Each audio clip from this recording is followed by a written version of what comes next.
Y'all, Brooke, okay? Brooke has gone over to her father's house to meet with him just to talk. And she's telling him that, she's gone to grief counseling. And, sometimes she wakes up in the morning and she starts to think, is this the day that I'm going to lose my mind? And y'all, I cannot even imagine. Like, that's crazy that 1 minute your child is here and the next minute they're not. That has got to be difficult to not be able to talk to your child, kiss your child, love on your child, just be with your child. Like, that's just got to be hell. It has to be hell. And why do people have to go through this? And the father was telling Brooke, it's going to get better, but it's just never going to go away. It's never going to go away. And he knows that, all too well, because just like they were discussing, his son got killed, and he was like, he used to blame himself and stuff. And Brooke was like, yeah, there were times we couldn't even find you. He was like, I was just off away because I was handling my own grief and I really didn't even know how to handle it. And I was putting a lot of blame on myself. And I just didn't know how to deal with it. Then he was like, too, he played the blame game. What did I do wrong? What could I have done better and stuff like that? But he was like, at the end of the day, we all doing the best that we can. And it's true. It's just true. So I felt bad for both of them. And blessings to anybody who has lost a child. It has got to be tough. Brooke was saying that sometimes her grief turns to anger. And it's like an emotional roller coaster with losing her daughter. And, it's very scary. She don't know how she's going to react from day to day. And I can't even imagine, like, how do you walk around, hold your head up, laughing, all of that? And she was like, too, the guilt part of it, to being happy. She felt guilty for even being happy. And she just realizing that it's okay to smile and laugh. And I hear this from people who's lost their kids. They feel like that they're not owed joy and happiness because the child is not here on earth. And whew, that's a lot.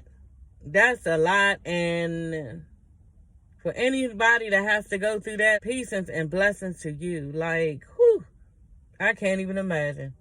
I'd be a goddamn person under a bridge on crack. Like, goddamn. Then the father gonna say, look her in their face and say, when I think about her not being here, it just reminds me of all of the things that's not gonna happen. I said, whew. Y'all, Brooke tried to put on a game face and smile and everything, and then all of a sudden she looked at her father and she just broke down, honey.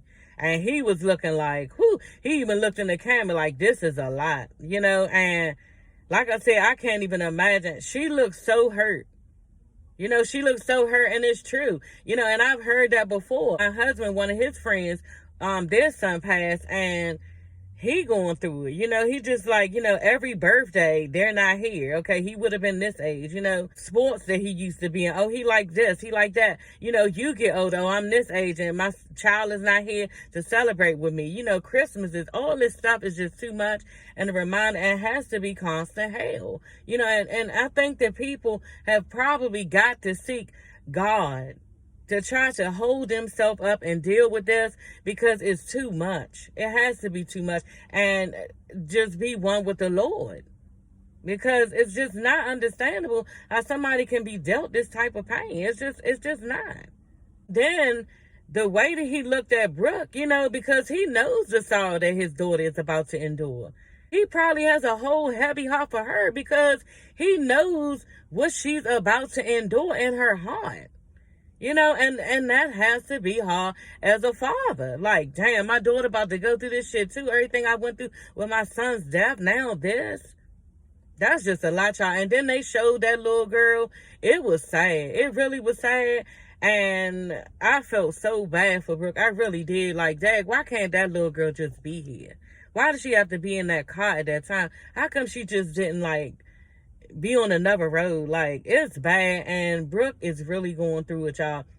But her father did tell her, it does get easy, and she was glad about that. She said thank you, and I think that that's what she needed to hear because she needed some uplifting at that time, and we all need to know that it's going to be okay. So he did that for her, and I just thought that was priceless. But anyway, y'all, I got to get to work. I will see you ladies and gents later. Don't forget to like, comment, and subscribe. Bye.